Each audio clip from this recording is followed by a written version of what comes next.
사랑하는 여러분, 예수님이 여러분을 사랑하심을 믿습니까? 여러분도 예수님을 사랑하시지요? 우리 예수님을 간절히 사랑하시는 분만 다시 한번 아멘 했으면 좋겠습니다. 네.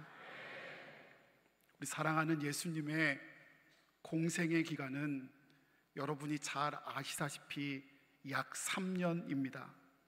그 기간 동안 예수님은 마태복음 4장 23절에서 25절의 말씀처럼 말씀을 가르치시고 또 귀신을 내어 쫓으셨으며 병자를 고치셨습니다.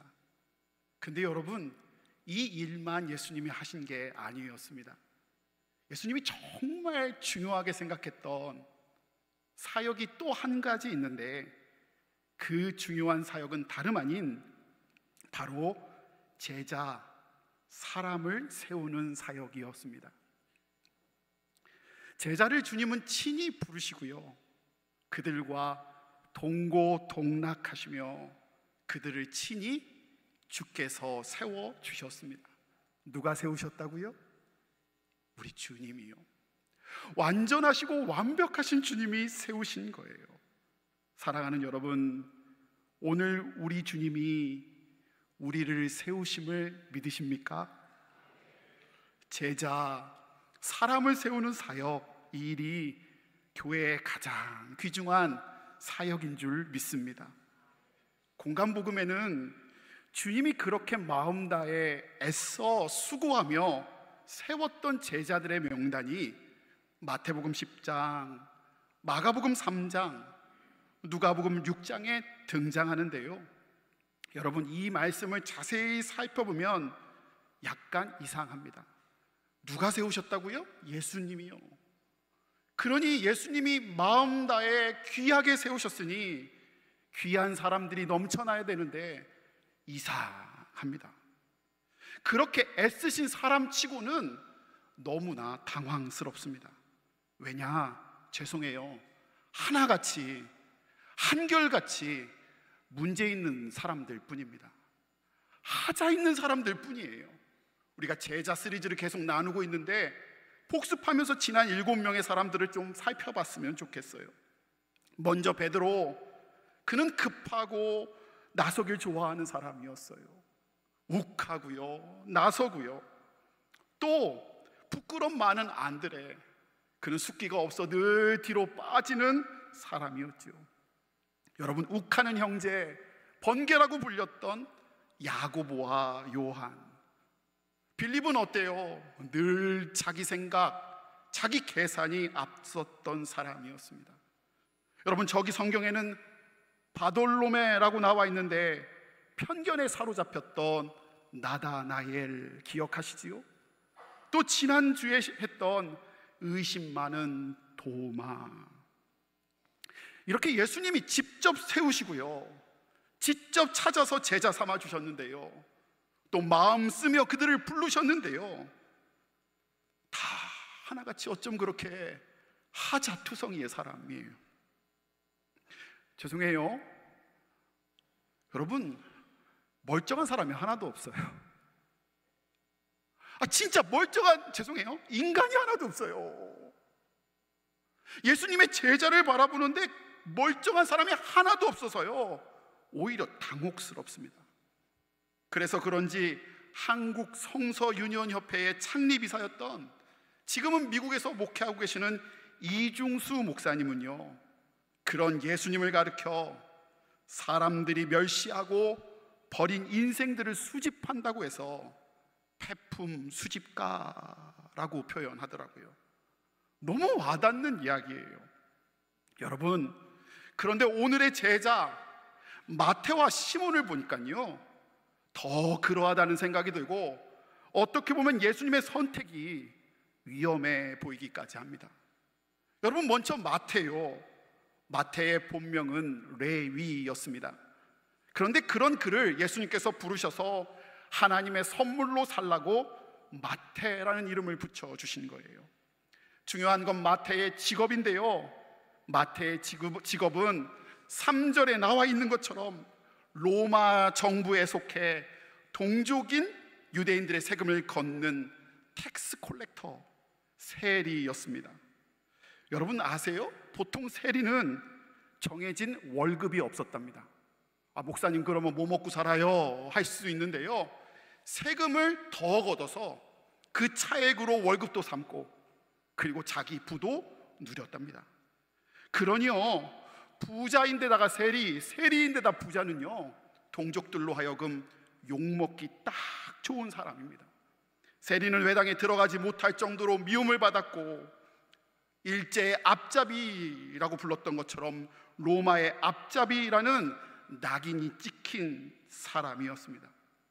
그래서 유명한 역사가 요세푸스는요, 광야에서 가장 잔인한 짐승이 곰과 사자라고 한다면 도시에서 가장 잔인한 짐승은 바로 세리이다라고 말합니다. 사람으로도 보지 않았던 거예요. 그냥 짐승 수준으로 봤던 세리 마태를요, 누가 부르셨다고요? 예수님이 제자로 부르신 겁니다. 아마요, 제가요 이런 분을 교회에 영입하자고 불렀다고 한다면요, 우리 장로님들 난리 났을 겁니다. 목사님, 교회 큰일 납니다. 목사님 참아요.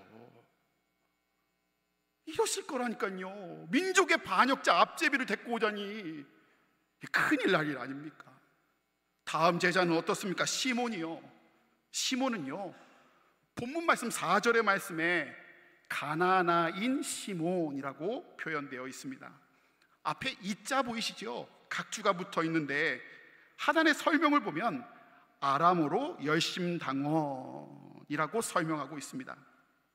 또 평행본문 누가복음 9장 15절에서는 샬롯이라는 시몬이라고 말하고 있는데요, 열심당원, 가나나인, 샬롯, 이거 다 모두 같은 말로 열심당원은 당시 로마 제국으로부터 독립을 쟁취하기 위해 폭력마저도 폭동마저도 불사하는 과격한 아나키스트 행동대원들이었습니다. 이런 열심당원의 일원인 시몬을 누가요? 예수님이 제자로 부르신 겁니다. 여러분 상상이 되세요? 완전 상극인 두 사람, 세리 마태와 열심당원 시몬, 이 두 사람을 각각도 아니고요, 동시에 예수님이 제자로 부르신 거예요. 열심당원 시몬의 입장에서 보면 세리 마태는요, 반드시 우리 민족의 주적, 제거해야 할 공적, 공공의적 1호였고요, 세리 마태 관점에서 보면 시몬은 대세를 잃지 못하는 철부지, 급진주의 폭도에 불과했습니다. 여러분, 이렇게 질문할 수 있지 않아요? 왜 예수님은, 왜 굳이 악연일 수밖에 없는 이 두 사람을 예수님의 제자로 부르셨을까? 제자가 부족한가요? 아니면 그들에게 힘이 있어서 그런가요? 저는 아니라고 생각해요. 되려 지탄과 공격의 대상이 되었을 거예요. 예수님이 이 갈등을 모르셔서, 예측하지 못하셔서 그들을 제자로 부르셨을까요? 여러분 어떻게 생각하세요? 여러분, 예수님께서 두 사람을 주님의 사랑하는 제자로 부르신 첫 번째 이유는요, 놀라지 마세요. 아마 이게 제일 여러분에게 놀랄 거예요.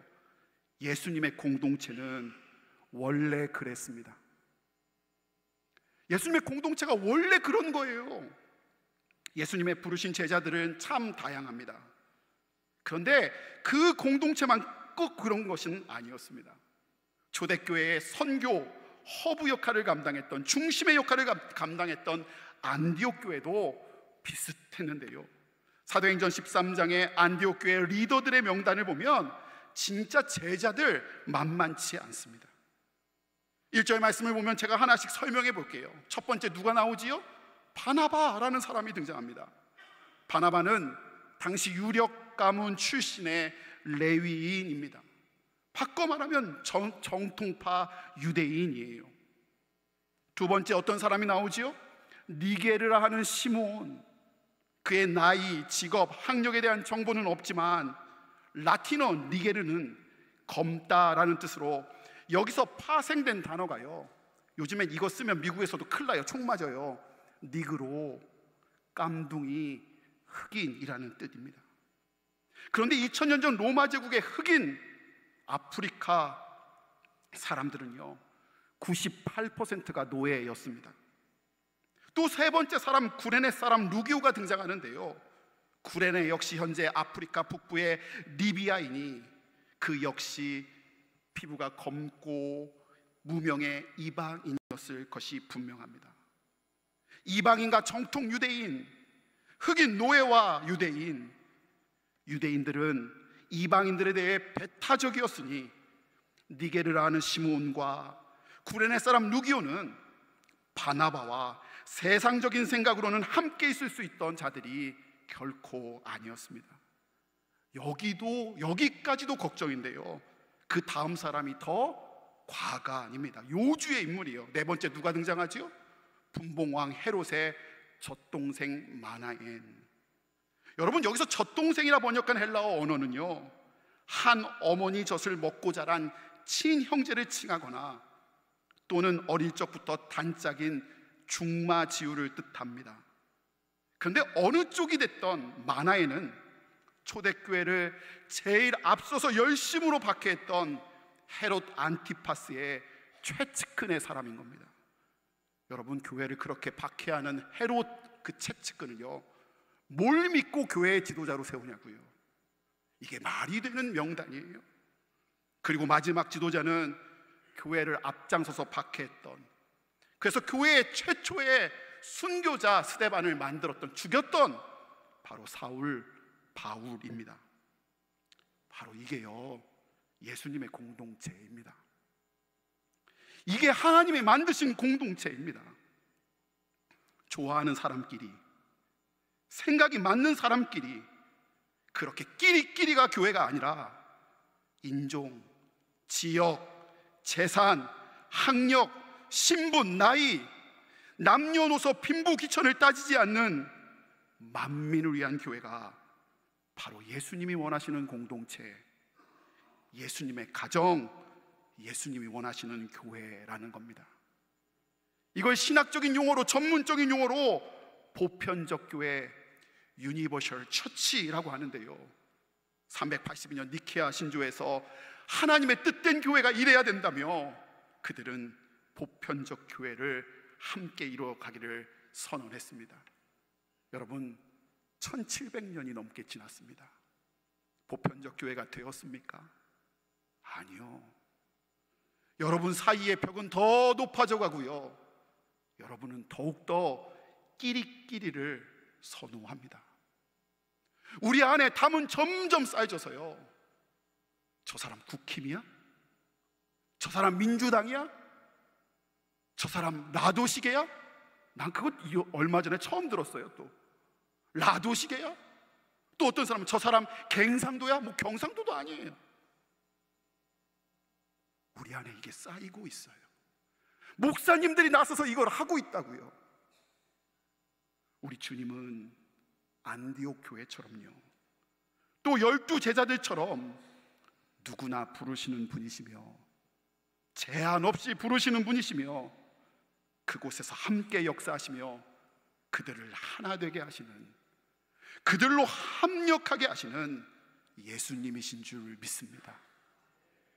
이 고백이 우리 가운데, 우리 교회 가운데 있기를 원합니다. 두 번째요, 주님께서 그를 마태하시모를 함께 부른 것은 저는 진정한 사랑을 위함이라 믿습니다. 여러분, 사람들은 흔히요 사랑에 빠진다라는 말을 흔히 사용합니다. 해보셨죠? 사랑에 빠져 보셨죠? 안 해보셨나요? 그런데 저는요, 진정한 사랑은 사랑이 시작될 때, 사랑에 빠질 때가 아니라 오히려 사랑에서 빠져나올 때 비로소 시작된다고 생각합니다. 호르몬이 떨어지고 상황이 달라지고 자극이 다 사라질 때, 그때 진짜 사랑들이 시작됩니다. 제가 아이를 키우다 보니까 확실히 애들이 엄마 사랑이 진정한 사랑이라고 말하는 이유를 알겠어요. 일반화하는 거 아니고 그냥 우리 집 얘기하는 거예요. 저는요, 애들이 잘할 때 이뻐요. 말 잘 들을 때 사랑스러워요. 근데 우리 아내가 아이가 시합에서 지고 돌아온 날 더 사랑해주고요. 그리고 아이가 어깨가 처질 때 더 안아주더라고요. 그걸 어머니 진정한 사랑이라고 이야기하지 않아요? 여러분, 2년 반 전에 푸릇푸릇하고 괜찮은 목사님 오셔서 사랑하는 것도 사랑인데요, 2년 반 지난 다음에 이제 슬슬 지겨워지기 시작할 때, 그때 사랑하는 게 더 진정한 사랑인 줄 믿습니다. 이 교회가 제가 더욱더 사랑스럽고 우리 교인들이 더욱 사랑하는 것, 그게 진짜 하나님 주시는 진정한 사랑이라고 믿습니다. 아니에요? 인내한 자만 진정한 사랑을 쟁취할 수 있어요. 사랑할 수 없는 조건에 사랑할 수 없는 사람을 인내하고 사랑할 때 그 사랑을 통해 진정한 사랑이 드러나요. 그래서 예수님께서 산상수훈에서 다음과 같이 말씀하셨어요. 44절, 45절, 46절인데요 44절은 제가, 45절은 여러분이, 그리고 46절은 함께 읽도록 하겠습니다. 나는 너희에게 이르노니 너희 원수를 사랑하며 너희를 박해하는 자를 위하여 기도하라.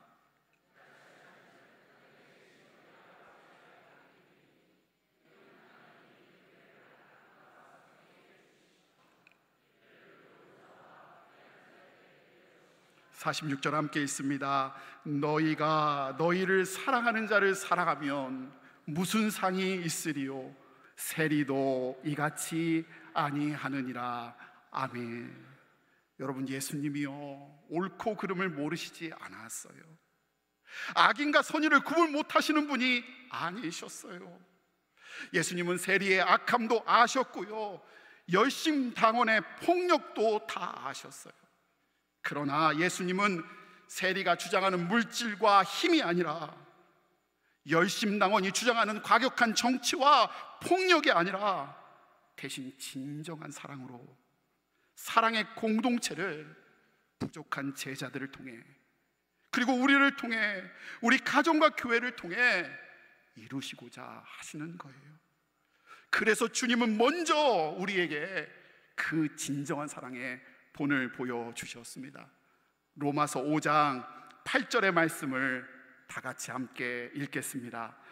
우리가 죄인 되었을 때에 그리스도께서 우리를 위하여 죽으심으로 하나님께서 우리에 대한 자기의 사랑을 확증하셨느니라. 아멘. 아멘이시지요.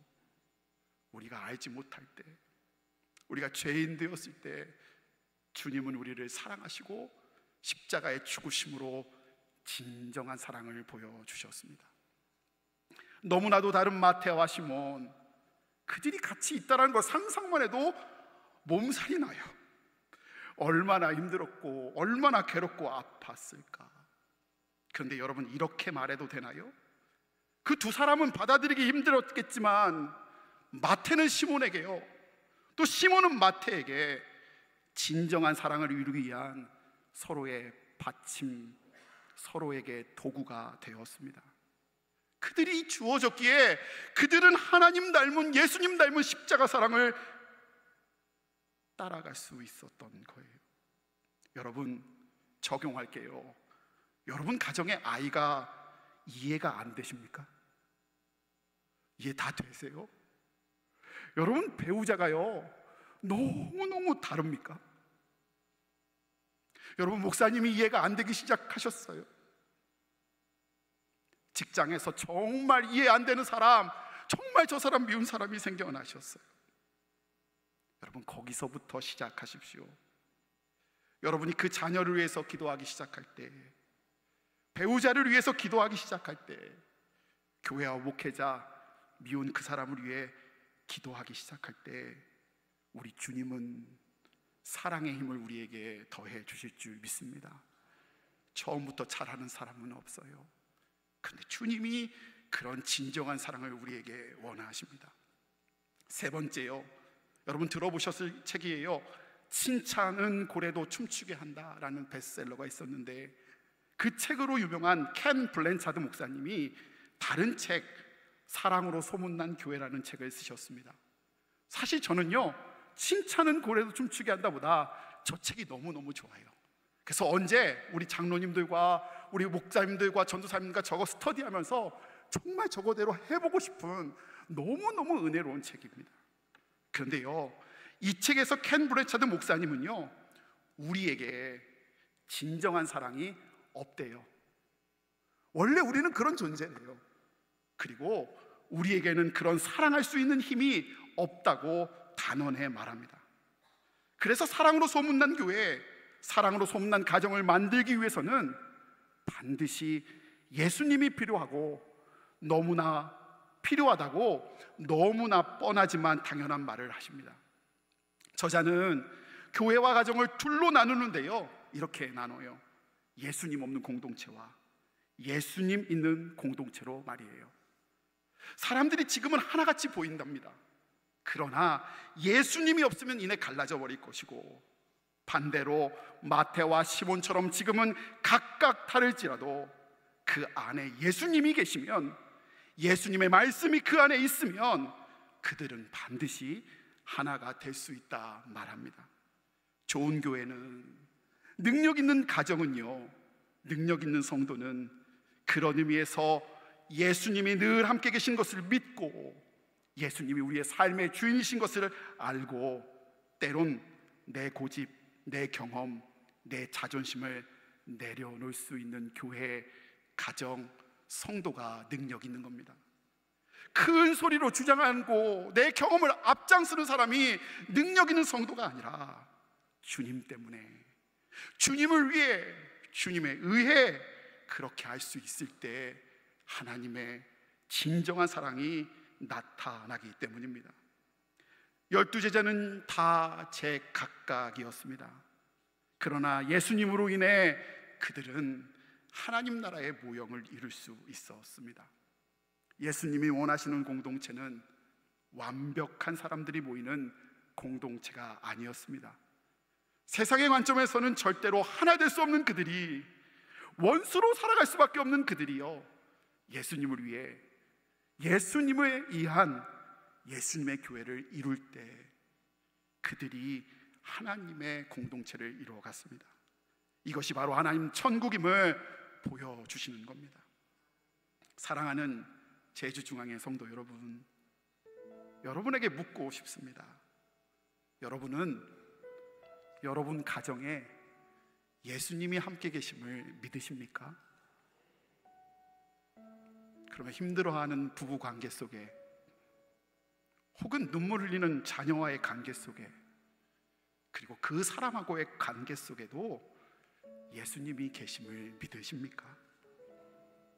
여러분, 우리 교회가 예수님의 교회임을 믿으십니까? 시몬과 마태와 시몬은요, 같이 있어도 너무너무 불편한 사람이었을 거예요.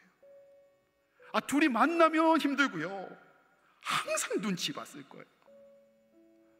짜장면이냐 짬뽕이냐도 통일이 안 되는데 두 사람이 상극이 그렇게 있으니 여기 마치고 저기 마치고 진짜 때마다 순간마다 다 힘들었을 거예요.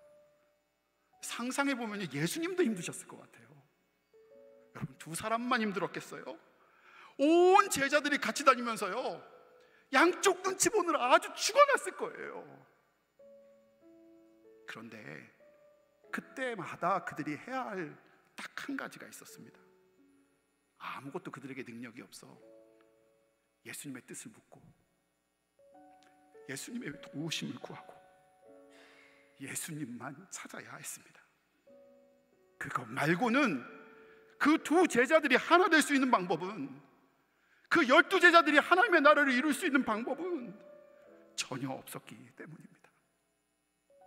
솔직히 오늘 설교는요, 제가 여러분에게 드리는 설교이기도 하지만 제가 제일 먼저 들어야 할 설교입니다. 저도 이기적인 사람이라, 내성적인 사람이라 편안한 사람이 제일 좋고, 저와 생각이 맞는 사람이 가장 좋습니다. 그러나 저와 우리 교회를 향한 우리 주님의 꿈을 압니다. 사랑으로 소문난 제주중앙교회를 이루시길 원하시는 주님의 꿈을 알기에 저도 예수님을 또 부르짖습니다. 사랑하는 성도 여러분, 우리 가정과 교회를 향한 예수님의 꿈을 바라봅시다. 우리와 늘 함께 계시는 예수님을 바라봅시다. 주님이 우리에게 감당할 힘, 사랑으로 소문난 가정과 학교와 일터와 교회를 만들어 주실 줄 믿습니다. 우리 이 시간에 함께 말씀을 기억하며 찬양하고 결단하기를 원합니다.